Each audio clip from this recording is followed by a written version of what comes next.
Good morning. Welcome to week 8 and week 9, identification of psychosocial distress and referral networks. So really, for the next 2 weeks, we're going to focus on how you as a clinician can be better at identifying psychosocial distress, so identifying signs and symptoms of mental illness, establishing a referral network and understanding the roles of different mental health professionals, and how the athletic trainer can best bridge the gap between the student athlete's physical wellness and mental wellness. So week 8 and week 9 are going to span the same chapter. So chapter 6, identification of psychosocial distress and referral networks.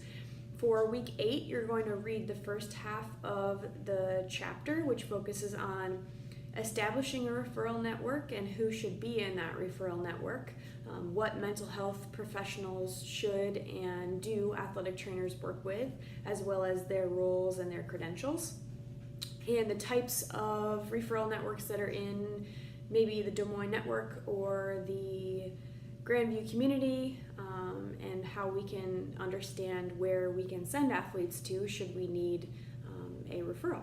Week 9 is going to focus on identifying actual signs and symptoms of mental health distress and actually making that referral and the physical referral and communicating with those mental health professionals, as well as strategies for patients. As we know, part of this class is what actual interventions can help each pathology that we see. So you're working right now on your rehab plan. So what psychosocial interventions can help with the rehab process?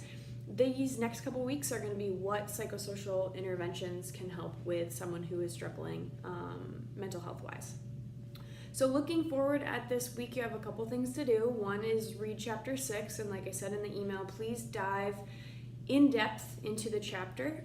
It is not enough to just focus on the concepts that are directly tied to the assignment. You guys need to dive a little bit more in detail into the chapters and continue to reference them and to continue to use the terms that we're learning throughout the semester.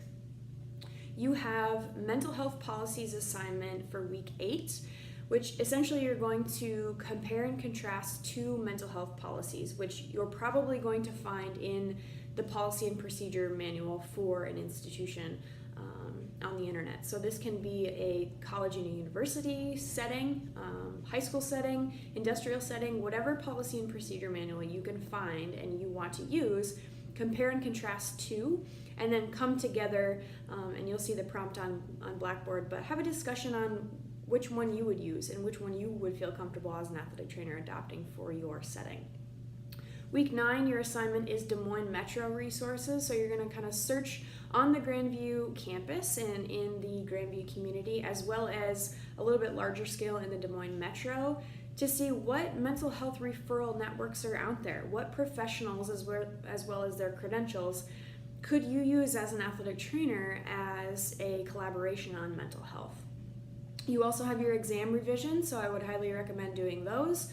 I have expanded it so that you guys can do revisions on the short answer as well. So please really look back at your test and see maybe what concepts you're struggling with or what concepts you're not connecting to the material. And please reach out if you guys have questions and you feel like we need to have some one-on-one time talking about a specific concept that maybe you're not getting.